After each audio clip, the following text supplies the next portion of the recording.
Shalom, shalom peuple Shalom. de Dieu. Shalom. Je vous salue partout à travers le monde au nom de notre Seigneur Jésus-Christ. Amen. Bien-aimés, aujourd'hui je suis là avec la servante de Dieu, Gisèle Yave. Elle a un sujet important dont elle va sonder la pensée de Dieu pour nous apprendre le secret de la réussite, comment réussir d'un échec. Nous savons que chacun de nous a déjà connu un échec quelconque dans sa vie. Ça peut être dans le mariage, ça peut être dans le business, ou bien tu avais tenté un projet de voyage qui n'a pas réussi. Mais aujourd'hui, elle va nous parler comment on peut réussir d'un échec par rapport à la parole de Dieu. La servante de Dieu, qu'est-ce que vous pouvez nous parler par rapport à ce sujet aujourd'hui? Vous avez la Oui, parole. par rapport à ce sujet, nous allons simplement dire que dans ce monde, nous avons constaté qu'il y a plusieurs exploits que les gens peuvent atteindre dans plusieurs domaines. Et aux yeux des hommes, ça s'est déduit directement comme étant la réussite ou les succès. Mais ce soir, nous allons découvrir ensemble que le secret vraiment de la réussite se trouve dans une seule personne, qui est la personne de Jésus-Christ. Donc, si je peux illustrer, dans les familles, nous grandissons, on a des sœurs, on a des frères, dans les quartiers, on a des amis. Ça peut arriver qu'un ami commence à émerger par la grâce de Dieu, commence à faire plus que toi, malgré que vous avez le même âge. L'ami peut émerger financièrement, il peut émerger même dans le domaine politique, il peut émerger même, on peut dire, dans la société, la communauté. Il va impacter des vies financièrement avec la grâce de Dieu, ce que Dieu va lui donner. Et tout cela se traduit directement comme étant une réussite.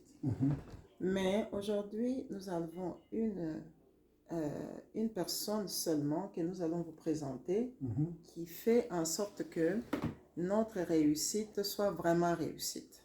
C'est la personne de Jésus-Christ. Nous basons sur l'histoire de Moïse. Comme nous connaissons tous l'histoire de Moïse, né d'une femme esclave, cachée au bord de la rivière, parce que la sentence était que les Israélites venant en Égypte pour chercher de quoi manger, ils commençaient à se multiplier. Et cela a déplu le roi. Le roi ne voulait pas du tout avoir des enfants, surtout les garçons. Et puis, quand il y avait naissance d'un petit garçon, on devrait le tuer. Ce petit Moïse était né, sa mère l'a caché 3 mois dans la maison. Puis après, c'était pas possible, elle est allée la mettre au bord de la rivière. C'était comme ça. Et puis ce petit garçon, par la grâce de Dieu, ramassé par la fille du roi, la fille du roi qui était accompagnée de ses servantes, une de ses servantes la proposa de pouvoir chercher une nourrice pour le petit bébé. Et la nourrice qui s'est présentée par la grâce de Dieu, que le monde peut appeler la chance, c'était la mère biologique de Moïse. Et cette maman a eu cette grâce de pouvoir nourrir, élever son enfant et voir grandir son enfant dans la maison où son enfant était adopté, disons. Finalement, ce garçon, en grandissant, il a eu la connaissance que c'était un enfant ramassé. Il n'est pas vraiment égyptien. Puis en cherchant l'histoire, en fouillant dans son passé, il s'est rendu compte qu'il était israélite. Voyant comment les Israélites étaient persécutés à cette époque par le roi, il a pris l'initiative. Il était sous la colère, si je peux dire. Ça, c'est moi qui l'ai dit, la Bible ne le dit pas. Il était sous ses émotions jusqu'à tuer un Égyptien. Quand il a tué l'Égyptien, le roi a envoyé les gens pour les chercher afin de les mettre à mort aussi. Maintenant, quand Moïse a appris la nouvelle qu'on les cherchait, il a fui. Vous voyez que dans cette première partie, on veut vous montrer comment quelqu'un pense récolter le succès de ses propres forces, de ses propres efforts. Voilà, la première partie de Moïse, il voulait remporter la victoire, libérer son peuple par sa force, par son genre parce qu'il était un homme et tout. Mais ça n'a pas fonctionné du tout parce qu'on devrait l'arrêter puis le tuer. Ça n'a pas fonctionné. Il a fui. C'est dans le chemin de la fuite qu'il s'est rencontré avec la personne de Christ. En rencontrant Christ devant le buisson ardent, Christ lui a donné finalement la mission, le mandat d'aller libérer le peuple d'Israël dans les mains du roi qui les persécutait. Quand il est retourné, c'était la victoire, c'était la réussite. C'est pour ça que nous voyons que la réussite véritable consiste en la mission ou à recevoir le mandat de Christ afin de l'avoir. Si on le fait par nos propres efforts, on va toujours faillir comme a failli notre frère Moïse. C'est ça. Donc, si je comprends, il y a beaucoup d'échecs dans la vie. C'est lorsque les gens n'aiment pas consulter Dieu, lorsque les gens n'aiment pas demander la direction divine. Exactement. Mais l'initiative que Moïse avait eue, la servante de Dieu, de pouvoir libérer son peuple, c'était une bonne initiative. L'initiative était bonne.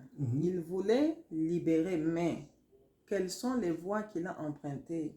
Les voies qu'il a empruntées et sa personne, lui-même, il était, dans ces temps-là, on le savait qu'il était issu d'une femme israélite. Donc, il était aussi esclave. Est-ce qu'un esclave peut-il libérer un autre esclave?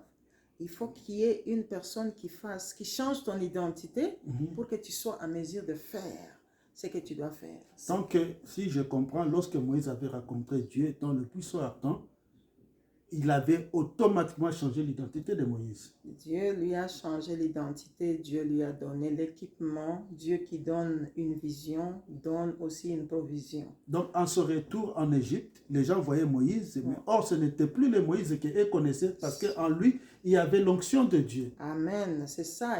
C'était un Moïse transformé, un Moïse qui a une nouvelle identité, donc, un Moïse qui a rencontré le libérateur. Donc, si nous comprenons le secret de la réussite, pour réussir là où tu as échoué, va consulter ton Dieu, va demander le mandat de Dieu, la mission, la recommandation divine. Là, ça n'échoue pas. C'est ça, c'est ça.